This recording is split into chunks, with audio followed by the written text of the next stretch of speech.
Bilal bun butter எனக்கு ரொம்ப பிடிக்கும். தேங்க்யூ.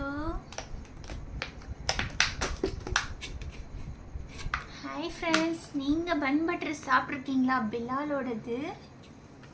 இதோட ரேட் வந்து ஜஸ்ட் 65 ருபீஸ் தான். இதோட டேஸ்ட் வந்து ரொம்ப சூப்பராக இருக்கும். இங்கே பாருங்கள் எவ்வளோ பன் எவ்வளோ பட்டர்லாம் வச்சுருக்காங்க. இதோட டேஸ்ட் வந்து எனக்கு ரொம்ப ரொம்ப ரொம்ப பிடிக்கும்.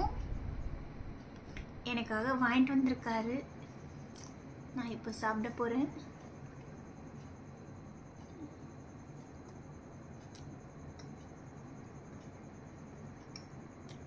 இந்த பிலால் வந்து மவுண்ட் ரோட்டில் இருக்குது. மவுண்ட் ரோட்லேருந்து எனக்கு வாங்கி வந்து கொடுத்துருக்காங்க. உங்களுக்கு இந்த பிலால் பன் பட்டர் சாப்பிடணும் அப்படின்னா கண்டிப்பாக மவுண்ட் ரோட்டில் போயிட்டு ட்ரை பண்ணி பாருங்கள். டீயும் அங்கே ரொம்ப நல்லாயிருக்கும். எவ்வளோ பட்டர் எவ்வளோ பன்லாம் இருக்குது பாருங்கள். ஜாம்லாம் டேஸ்ட் ரொம்ப சூப்பராக இருக்கும். இன்றைக்கி நான் இது ஃபுல்லாகவே சாப்பிட்ருவேன் அவர் வர்றதுக்குள்ளே. உங்களுக்கும் சாப்பிடணும் போல இருந்தால் கண்டிப்பாக ட்ரை பண்ணி பாருங்கள். தேங்க்ஸ் ஃபார் வாட்சிங்.